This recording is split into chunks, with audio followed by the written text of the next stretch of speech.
கிழக்கு நியூஸ் நேயர்களுக்கு வணக்கம். நான் பத்ரி சேஷாத்ரி. நேற்றைக்கு த நியூ இந்தியன் எக்ஸ்பிரஸ் பத்திரிகையில் பிரதமர் நரேந்திர மோடி ஒரு ஆப்பெட் நடுப்பக்க கட்டுரை ஒப்பீனியன் பீஸ் ஒன்று எழுதியிருக்காரு. அதில் அடிப்படையில் அவர் என்ன சொல்கிறாருன்னா ஏப்ரல் 16ஆம் தேதி அன்றைக்கு ஒரு ஸ்பெஷல் சிட்டிங் நாடாளுமன்றத்தில் நடைபெற உள்ளது. அந்த ஸ்பெஷல் சிட்டிங்கில் நாம் ஒரு முக்கியமான ஒரு விஷயத்தை கையாள போகிறோம். இதுதான் அதோடைய மைய கருத்து. அது ஏன் செய்யணும், எதுக்காக செய்யணும் அப்படிங்கிறதுக்கு அதுக்காக அவர் ஒரு நீண்ட கட்டுரை எழுதியிருக்கார். இது எதுக்குன்னா நாடாளுமன்றத்திலும் சட்டமன்றங்களிலும் மக்களால் தேர்ந்தெடுக்கப்படக்கூடிய பிரதிநிதிகள், அதில் பெண்களுக்கான இடஒதுக்கீடு, இதுதான் மசோதா. இதுக்கு ஒரு பெரிய வரலாறு இருக்குது. முதல்ல நம்ம என்ன பண்ணுவோம், ஒரு 3 ஸ்டேஜில் இதை பார்ப்போம். பிரதமர் என்ன எழுதியிருக்காரு, அதோடைய மைய கருத்து மட்டும் என்ன அப்படின்னு சில விஷயங்களை மட்டும் தொட்டு செல்வோம். அதுக்கு பிறகு இதோடைய வரலாறு என்ன அப்படின்னு பார்ப்போம். இப்போ என்ன செய்ய வரதுக்கான பாசிபிலிட்டிஸ் இருக்குது அப்படிங்கிறதையும் பார்ப்போம். அதோடைய ஃபாலோ அவுட் என்னவாக இருக்கும் அப்படிங்கிறதையும் பார்ப்போம். கவனிங்க, ஏப்ரல் 16 அப்படிங்கிறது 3 மாநிலத்தில் தேர்தல் நடந்து முடிந்திருக்கிறது. அடுத்ததாக இன்னும் 2 மாநிலங்களில் தேர்தல் பாக்கி இருக்குது. அதில் லாஸ்ட் ஸ்டேஜ் போலிங் எப்போ முடியும்னா ஏப்ரல் 29 அன்னைக்கு. இதற்கு இடையில் நாடாளுமன்றத்தை கூட்டி இதை உடனடியாக நிறைவேற்ற வேண்டிய தேவை என்ன அப்படிங்கிறத பற்றி நம்ம அது டீட்டெயில்டாக பார்த்துருவோம். ஒரு ஆரம்பத்தில் கட்டுரையை ஆரம்பிக்கும் பொழுது பல பகுதிகளில், இந்தியாவை பொறுத்த மட்டும் பல பகுதிகளில் புத்தாண்டு அல்லது திருவிழா வரப்போகிறது. இப்பொழுது மிகப்பெரிய மக்கள் விழா.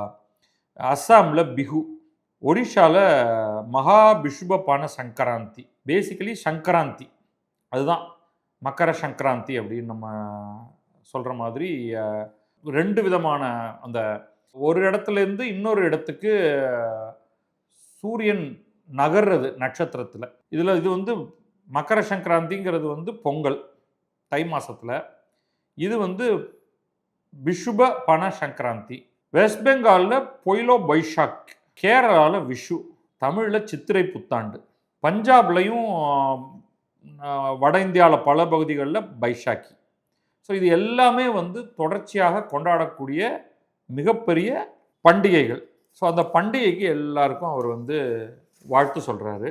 வாழ்த்து சொல்லிட்டு இன்னும் முக்கியமான சிலதெல்லாம் இப்போ ஏப்ரலில் நடக்குது. இன்னும் ஏப்ரல் 11ஆம் தேதி மகாத்மா ஃபுலே உடைய 200வது பர்த் அனிவர்சரி. ஏப்ரல் 14ஆம் தேதி பாபா சாஹேப் அம்பேத்கருடைய அம்பேத்கர் ஜெயந்தி.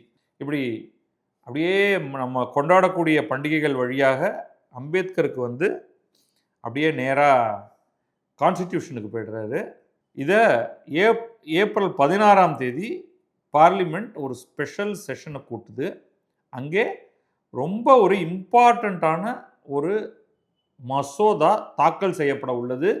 பெண்களுக்கான இடஒதுக்கீடு, தேர்தலில் பெண்களுக்கான இடஒதுக்கீடு. இதை ஏன் முக்கியம் அப்படின்ட்டு, பெண்களுடைய கான்ட்ரிபியூஷன் சொசைட்டிக்கு, சயின்ஸ் அண்ட் டெக்னாலஜிலேருந்து, தொழில் முனைவுலேருந்து, விளையாட்டுகள், ஆர்ம்டு ஃபோர்ஸஸ், இசை, ஆர்ட்ஸ், இப்படின்னு பலவேறு பரிமாணங்களில் பெண்களுடைய பங்களிப்பு பிரமாதமாக இருக்குது.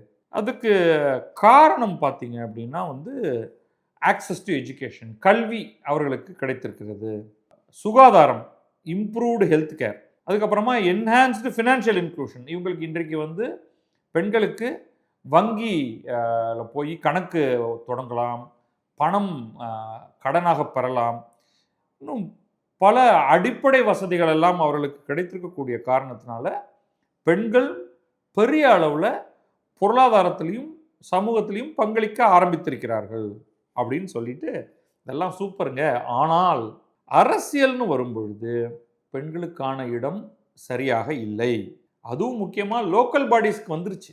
இந்த பஞ்சாயத்து ராஜ் ஆக்ட் ரொம்ப சிறப்பாக இருந்ததுனால ஆரம்பத்திலேயே அதில் 30% இடஒதுக்கீடில் ஆரம்பித்து பல மாநிலங்களில் அது 50% இடஒதுக்கீடாகவே இருக்குது. அட்லீஸ்ட் பேரளவுலையாவது இருக்குது. பல இடங்களில் அந்த பெண்களுடைய தந்தையோ கணவரோ தான் ஒரு விதத்தில் அவர்களுடைய அந்த அரசியல் பார்வைகளை கட்டுப்படுத்துகிறாங்க என்றாலும் பேரளவுலையாவது இருக்குது. அங்கே பஞ்சாயத்து தலைவர்னா ஒரு பெண்ணுடைய பெயர் இருக்குது, உறுப்பினர்கள்னால் அவங்க பேர் இருக்குது. அதே தான் நம்ம வார்டு கவுன்சிலர்கள்லேருந்து எல்லாத்தையும் பார்க்குறோம். ஆனால் சட்டமன்றத்தையும் நாடாளுமன்றத்தையும் பொறுத்த மட்டில் பெண்களுக்கென்று தனியாக இடஒதுக்கீடு இல்லை. பெண்களால் மற்ற பல இடங்களில் பார்ட்டிசிபேட் பண்ண முடியுது. அட்மினிஸ்ட்ரேஷன், டிசிஷன் மேக்கிங் இதெல்லாம் அவர்களால் பங்கெடுக்க முடிகிறது. ஐஏஎஸ் ஆஃபீஸர் ஆக முடியுது, ஐபிஎஸ் ஆஃபீஸர் ஆக முடியுது, சீஃப் செக்ரட்டரி ஆக முடியுது. ஆனால் அவங்களால ஒரு சட்டமன்ற நாடாளுமன்ற உறுப்பினராக ஆவதில் பெரிய ரெஸ்ட்ரிக்ஷன் இருக்குது. அதன் காரணமாக அமைச்சராக ஆவதிலையும் பெரிய ரெஸ்ட்ரிக்ஷன் இருக்குது. ஸோ இது ரொம்ப ரொம்ப அன்ஃபார்ச்சுனேட் அப்படின்னு சொல்லிட்டு அடுத்த மக்களவை தேர்தல் நடக்கும் பொழுது 2029 மக்களவை தேர்தல் நடக்கும் பொழுதும் அடுத்தடுத்து வரப்போகிற சட்டமன்ற தேர்தல்களிலும் இதனை நாம் மாற்றியே தீர வேண்டும். அதுக்கு மாற்றணும் அப்படின்னா நாம் இந்த லெஜிஸ்லேட்டிவ் அமைப்புகளில் அசம்பிளிலையும் நாடாளுமன்றத்திலையும் பெண்களுக்கு கணிசமான ரெப்ரசன்டேஷன் தரணும். இதற்காகத்தான் செப்டம்பர் 2023 நாடாளுமன்றத்தில் நாரி சக்தி வந்தன் அதிநியம், இந்த பெயர்களெல்லாம் ரொம்ப சிம்பிளாக நம்ம ஆங்கிலத்தில் சொல்கிறதா இருந்தால் விமன்ஸ் ரெப்ரசன்டேஷன் அப்படின்னு சொல்லிடலாம். இதை 2 அவைகளிலும் இது சட்டமாக அப்போவே ஏற்றுக்கொள்ளப்பட்டது. மசோதா பாஸ் ஆயிருச்சு. நியர் யுனானிமிட்டி அப்படின்னு எழுதுறாரு பிரதமர். ஏன்னா கிட்டத்தட்ட அதுக்கு எதிராக வாக்களித்தவர்கள் மிக மிக குறைவு. ஆனால் அந்த சட்டத்தில் என்னன்னா ஒரு சின்ன ஒரு பொடி இருந்தது. அது என்னன்னா, இது சட்டம் பாஸ் ஆன உடனே செயல்படுத்த முடியாது. அடுத்த சென்சஸ் மற்றும் டீலிமிட்டேஷன் இது 2ம் நடந்ததற்கு பிறகுதான் இது நடைமுறைக்கு வரும் அப்படிங்கிற மாதிரி. ஸோ நாங்கள் இப்போ அக்னாலஜ் பண்ணிட்டோம். மொத்தமுள்ள இடங்களில் 33% பெண்களுக்கு இடங்கள் ஒதுக்கப்படும் அப்படின்னு சொல்லிட்டோம். ஆனால் இப்போ இல்லை. எப்போனா அடுத்து எப்போ டீலிமிட்டேஷன் எக்ஸசைஸ் முடியுதோ அப்போ அப்படின்னு. ஸோ அதை தான் மாற்றுறதுக்காக இப்போ என்ன பண்ணுறாங்கன்னா, டீலிமிட்டேஷனுக்கெல்லாம் காத்திராமல் உடனடியாக இனிமேலும் நாம் பொறுத்து கொண்டிருக்க முடியாது. அதுவும் நம்மளோட 50% பெண்கள் இருக்கக்கூடிய எல்லா இடத்துலையும் 50% தான் அப்ராக்சிமேட்லி. இதை நம்ம உடனடியாக செயல்படுத்தியே தீர வேண்டும். அதனால் இது ஒரு கால் ஃபார் ஆக்ஷன். அதனால் நம்ம இந்த பார்லிமெண்ட்டில் ஏப்ரல் 16 கூடுவோம். கூடி கட்சிகளை எல்லாம் தாண்டி கட்சி எல்லைகளுக்கு அப்பாற்பட்டு நம்ம இந்த இம்பார்ட்டன்ட் ஸ்டெப்பை எடுப்போம் அப்படின்லாம் அவர் சொல்கிறாரு. சந்தோஷம். பெரிய பிரச்சனை என்ன? எக்கச்சக்கமான பிரச்சனை. பெரிய பிரச்சனையா சின்ன பிரச்சனையா அப்படிங்கிறத நம்ம பார்ப்போம். அதற்கு முன்னால் நம்ம இதோடைய நீண்ட வரலாறை பார்த்துருவோம். இந்த நீண்ட வரலாறு எங்கே ஆரம்பிக்குது? இந்த 33% ரிசர்வேஷன் பில் அப்படின்னே இதுக்கு பேர். Women's reservation bill, 33% reservation bill அப்படின்னு நம்ம இதை சொல்லிக்கிட்டே இருக்கோம். இது முதல் முறையாக 1996ஆம் ஆண்டு இதை 81வது அரசியலமைப்பு சட்டத்தின் மாற்றம் கான்ஸ்டிடியூஷனல் அமெண்ட்மெண்ட் பில்லாக 81st கான்ஸ்டிடியூஷனல் அமெண்ட்மெண்ட் பில்லாக யார் ஆட்சியில் இருந்தார்கள்? அப்பொழுது யுனைடெட் ஃப்ரண்ட் கவர்மெண்ட் இருந்தது. தேவகவுடா பிரதமராக இருந்தார். அப்பொழுது இது கொண்டு வரப்பட்டது. ஆனால் அப்பொழுது மிக கடுமையான எதிர்ப்பு. இதுக்கு பில் பாஸே ஆகலை, கிடையவே கிடையாது அப்படின்னு 1008 காரணங்கள் கற்பிக்கப்பட்டன. தூக்கி எறியப்பட்டது. மீண்டும் ஆட்சி மாற்றங்கள் நடந்து பாரதிய ஜனதா ஆட்சிக்கு வந்தது 1998. 98 இதை 84th கான்ஸ்டிடியூஷனல் அமெண்ட்மெண்ட் பில்லாக கொண்டு வந்தாங்க. ஒர்க் அவுட் ஆகலை. திரும்பி ஏன்னா இவருடைய காலமே ரொம்ப குறைவாக இருந்தது. அதனால் அவரால் அதில் பெருசாக ஒன்றும் செய்ய முடியல. 1999 திருப்பி என்டிஏ கவர்மெண்ட், அடல் பிஹாரி வாஜ்பாய் பிரதமர், இதை மீண்டும் 1999 கொண்டு வந்தாங்க. அப்போ என்னாச்சு அப்படின்னா ராஜ்யசபாவில் பாஸ் ஆச்சு. அப்பையும் இதை செயல்படுத்த முடியல. இது 1999 வந்த பொழுதும் இது செயல்படுத்த முடியல. திரும்ப மீண்டும் என்னாச்சு அப்படின்னா 2002 கொண்டு வந்தார் எகெயின் வாஜ்பாய். அப்பையும் செயல்படலை. 2003 2 முறை அறிமுகப்படுத்தப்பட்டது. அப்பையும் போச்சு. அடுத்ததாக எகெயின் திருப்பி கவர்மெண்ட் மாறுது. யூபிஏ வராங்க. அவங்க 2004 ஆட்சிக்கு வந்த உடனேயே இதை காமன் மினிமம் ப்ரோக்ராமுக்குள்ளே இன்ட்ரடியூஸ் பண்ணுறாங்க. இன்ட்ரடியூஸ் பண்ணிவிட்டு 2008 இதை 108வது கான்ஸ்டியூஷனல் அமெண்ட்மெண்ட்டாக இன்ட்ரடியூஸ் பண்ணுறாங்க. அது 2010 ராஜ்யசபாவில் மாநிலங்களவையில் எடுத்துக்கொள்ளப்பட்டு அது பாஸ் ஆகுது மாநிலங்களவையில். ஆனால் லோக்சபாவில் எடுத்துக்கொள்ளப்படவே இல்லை. அங்கே கம்ப்ளீட்டாக அப்புறமா அந்த சட்டம் லேப்ஸ் ஆகிடுது. ஸோ இதில் எவ்வளவு தூரம் அது தாண்டி வந்திருக்கு பாருங்கள். தேவேகவுடாவை தாண்டி வந்திருக்கிறது. அடல் பிஹாரி வாஜ்பாய் பலமுறை முயன்று வராமல் போயிருக்கிறது. மன்மோகன் சிங் எடுத்துக்கொண்டு ஒரு பாதி பாஸ் பண்ண வைக்கிறாரு மாநிலங்களவையில். அதற்கு பிறகு அது கை நழுவி போகிறது. நரேந்திர மோடி அதற்கு பிறகு வரிசையாக 2014 ஆட்சியில் இருக்கிறார். 2023 இதை கொண்டு வருகிறார்கள். இப்போ மக்களவை மாநிலங்களவை 2 இடத்துலையுமே அக்செப்ட் ஆயிருது. ஆனால் இப்பொழுது அல்ல, டீலிமிட்டேஷனுக்கு பிறகு என்று சொல்லப்படுகிறது. அது எப்போ நடக்கும் அப்படின்னு தெரியாமல் பாஸ் பண்ணிட்டோம், ஆனால் இல்லை அப்படிங்கிற மாதிரி வைத்திருக்கிறார்கள். இப்போ முடிவு பண்ணி நடக்கிறது நடக்கட்டும். அப்போ இது சட்டம் ஆயிடுச்சு, எக்ஸப்ட் வெயிட்டிங் ஃபார் இம்ப்ளிமெண்டேஷன். இப்போ மீண்டும் ஏப்ரல் 16 இவர்கள் கூட போகிறார்கள். அங்கே என்ன நடக்கப் போகிறது, இதுதான் அடுத்த கேள்வி. இதில் இந்தியா டுடேல ஒரு கட்டுரை வந்திருக்கு. அதில் நமக்கு ஒரு சில தகவல்கள் கிடைக்கிறது. என்ன நடக்கலாம் அப்படின்னு. இந்த பில்லு என்ன, ஏப்ரல் 16 3 நாட்கள் 16, 17, 18 டிஸ்கஷன் இருக்கு. 3 அமர்வுகளை பிளான் பண்ணியிருக்காங்க. இதில் லோக்சபாவுடைய இடங்களை 543 816 என்று எண்ணிக்கையை உயர்த்த திட்டமிட்டு, அந்த 816 3 1 பங்கு பெண்களுக்கு, அதில் SC ST பிரிவினருக்கு அவர்களுக்கு உரிய எண்ணிக்கையில் அதில் 1/3 பெண்கள் அப்படிங்கிற மாதிரி சொல்லியிருக்காங்க. இதெல்லாம் நம்ம இந்த தகவல்கள் எல்லாம் அந்த மசோதாவை டேபிள் பண்ணும்பொழுது தான் நமக்கு தெரியும். வேறு என்னென்ன இதில் தகவல் இருக்குது அப்படின்னு பார்ப்போம். நம்ம இதில் ஸ்டேட்ஸுக்கு எப்படி, ஸ்டேட் லெஜிஸ்லேச்சரில் என்ன ஆக போகுது நமக்கு தெரியல. யூனியன் டெரிட்டரி மாதிரியான இடங்களில் என்ன பண்ண போகிறாங்க அப்படிங்கிறது நமக்கு தெரியல. ஸோ இது அத்தனையும் வரணும், இது எல்லாத்துக்குமான டீட்டெயில்ஸ் வரணும். ஸ்டேட் பை ஸ்டேட்டாக என்னென்ன மாற்றங்கள் வரப்போகிறது அப்படின்னு வரணும். இப்போ ஆப்போசிஷன் என்ன சொல்லுது அப்படின்னா, இப்போ என்ன அவசரம் இதை நீங்கள் இப்போ இங்கே கொண்டு வரத்துக்கு அப்படிங்கிற மாதிரி கேட்குறாங்க. Timing of the legislation. அது leader of the house JP Nadda BJP அவர் இது ரொம்ப முக்கியம், இதை நாங்கள் எப்போ வேணாலும் கொண்டு வருவோம், எங்களுடைய ப்ரிவிலேஜ் இது அப்படிங்கிறாரு. ப்ரிவிலேஜ் எல்லாம் ரைட்டு, தேர்தல் 5 மாநிலங்கள் தேர்தல் நடந்து கொண்டிருக்கும்பொழுது இது செய்யப்பட வேண்டுமா அப்படின்னு எதிர்க்கட்சிகள் கேட்கறது நியாயமானது. மல்லிகார்ஜுன கார்கே எதிர்க்கட்சி தலைவர் சொல்றாரு, நீங்க முரட்டுத்தனமாக நடந்து கொள்கிறீர்கள், ஒரு புள்ளி, நீங்க எப்படியாவது ஒரு பொலிட்டிக்கல் மைலேஜ், இந்த கடைசியில் இன்னும் 2 மாநிலத்தில் நடக்கக்கூடிய தேர்தல்களில் ஏதேனும் மாற்றத்தை கொண்டு வந்து விடுவதற்காக நீங்கள் இந்த மாதிரி செய்கிறீர்கள் அப்படின்னு.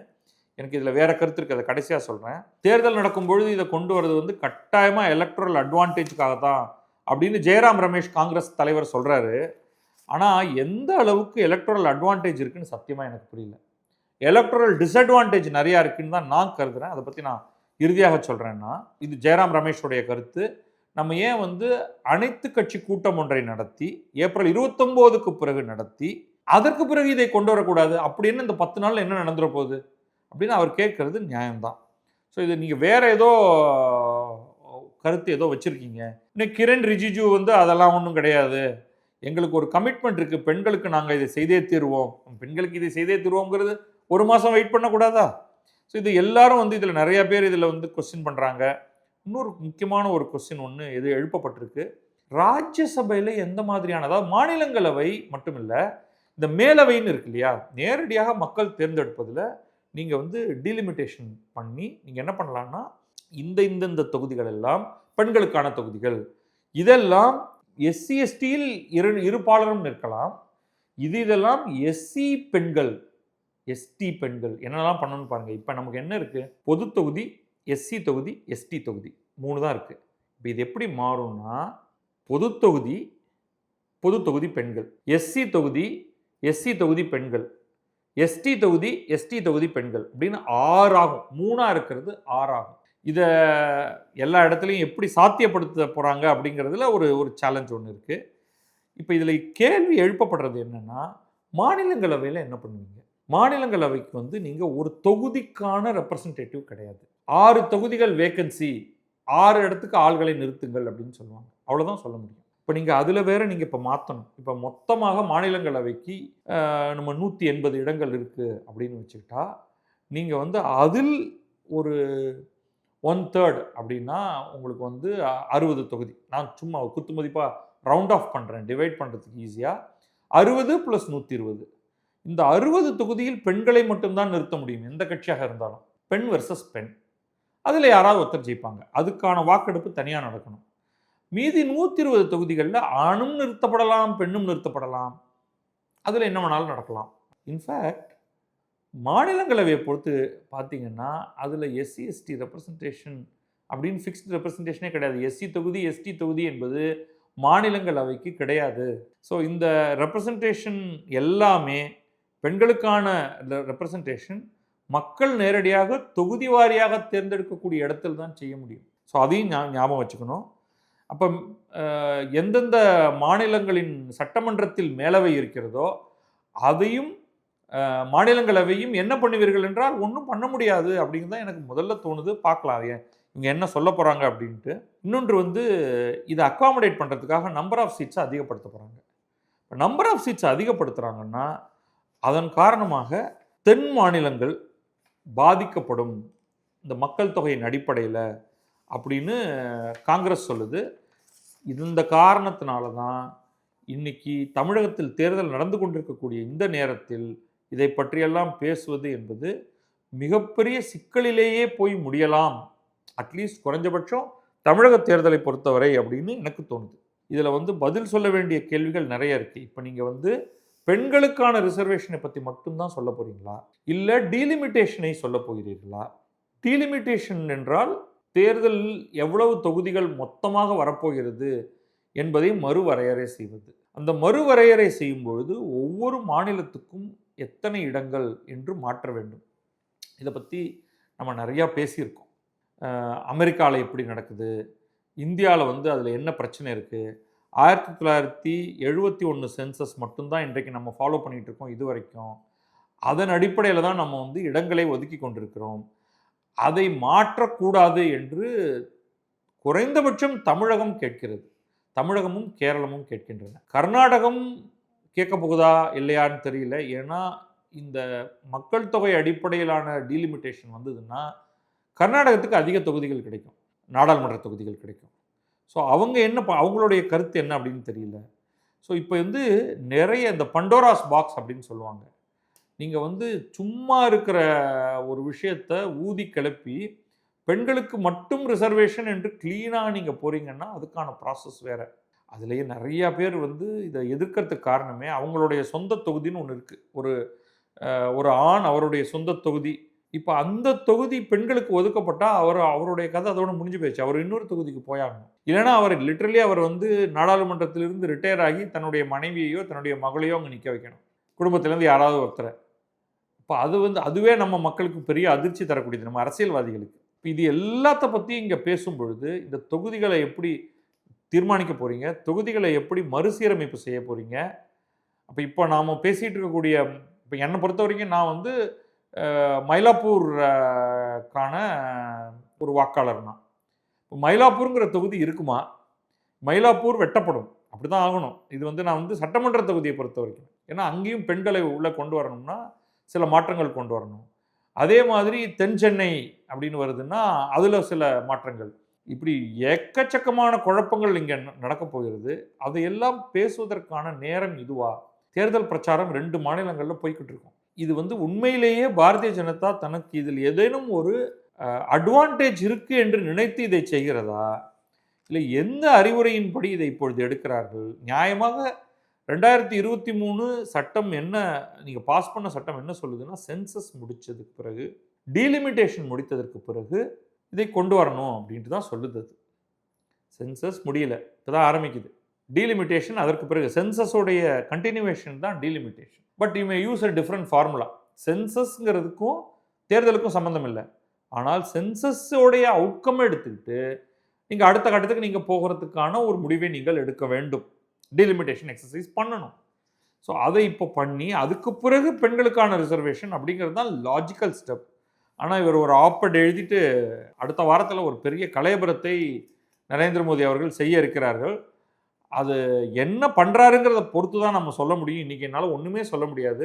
எனக்கு என்னவோ இது வந்து இப்பொழுதைக்கு டாக்டிக்கலாக இப்பொழுதைக்கு இதை பண்ணணுமா, இதை கொஞ்சம் தள்ளி வைக்கக்கூடாதா என்று தான் எனக்கு தோன்றுகிறது.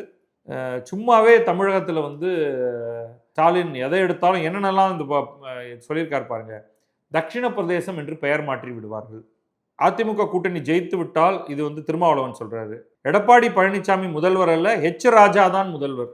அந்த ஆள் பாவம் ஹார்ட் அட்டாக் வந்து ஹாஸ்பிட்டலில் ஆப்ரேஷன்லாம் பண்ணிட்டு ரெக்யூப்பரேட் ஆகிட்டு இருக்கார் வீட்டில். தேர்தலையே அவருக்கு சீட்டு கிடையாது. அடுத்து வந்து ஹிந்தி தான் தமிழகத்தின் தேசிய மொழியாக இருக்கும்.